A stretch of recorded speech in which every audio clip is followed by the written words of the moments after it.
Hi and welcome. You're listening to the X22 Report. My name is Dave and this is episode 1188 and today's date is January 17th, 2017 and the title of the episode is Trump's strategy to trap the central bank? Let's get into the economic collapse financial news.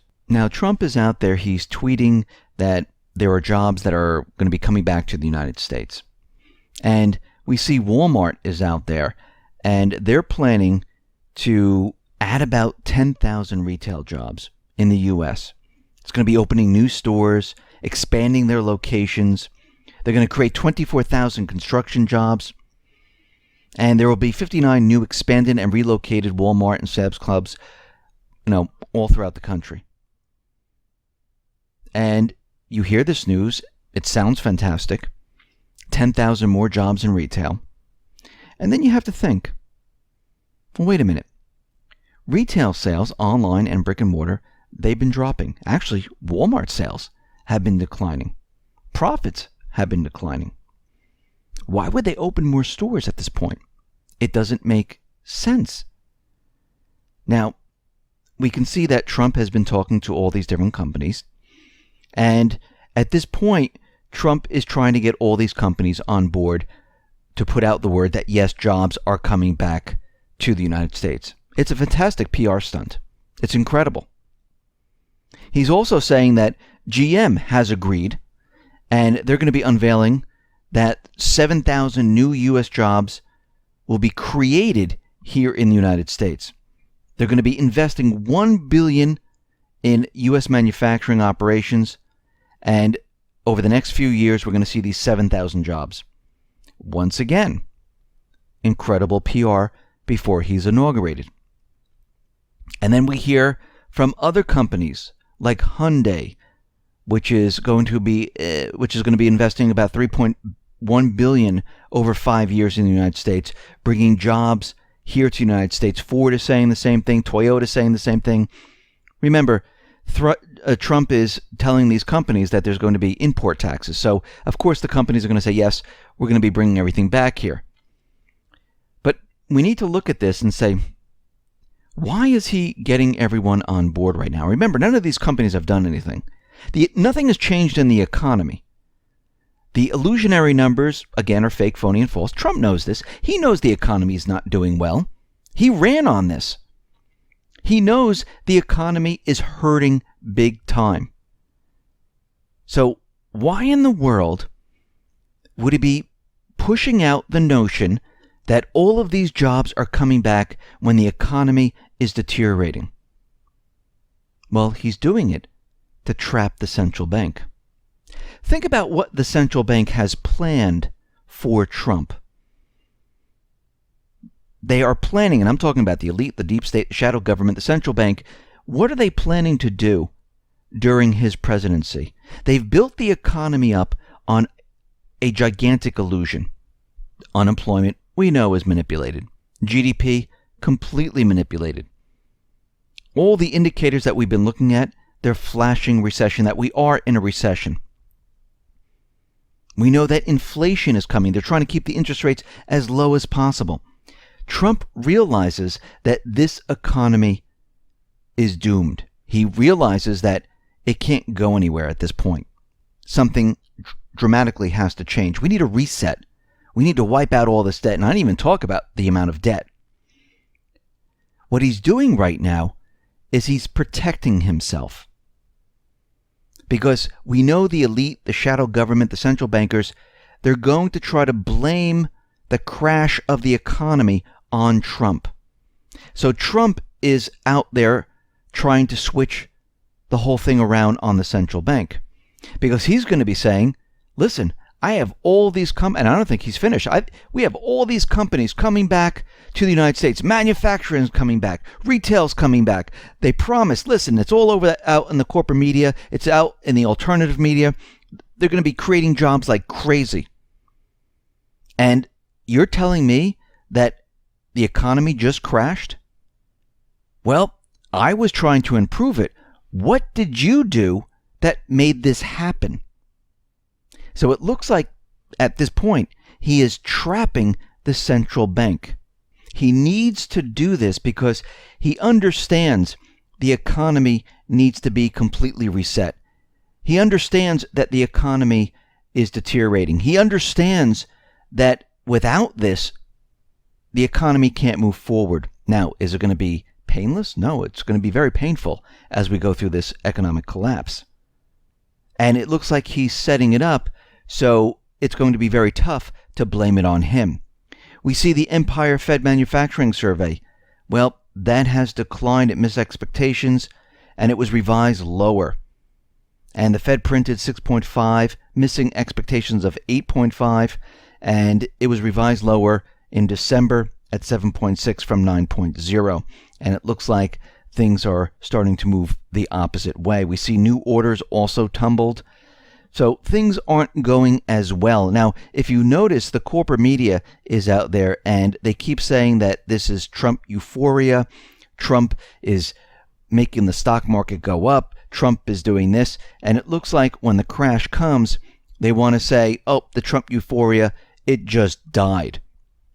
Because it looks like they're setting him up at the same time he's setting them up. Now, Trump is making good on his promise to slash government. And it looks like what he's trying to do here is he's going to cut the staff by 20%. And that's going to completely rock Washington if he actually follows through. And he's going to cut spending by 10%, which is not that much. But we can see already he's putting everything in motion here. Now, Fed Brainard is warning that Trump's stimulus could be a major problem. And she warned that these policies do not affect the economy's long-term growth potential, but do result in persistent fiscal deficits. They can lead to substantial increase in the debt-to-GDP ratio, reducing the space for fiscal policy to stabilize the economy in the event of future adverse shocks. So the Fed is out there saying that, what Trump is doing, well, there could be huge problems. Now, the Government Accountability Chief, Comptroller General Gene Dodaro, he is warning that the federal government is on an unsustainable fiscal path as a result of decades of runaway spending, far exceeding revenues. The truth just came out.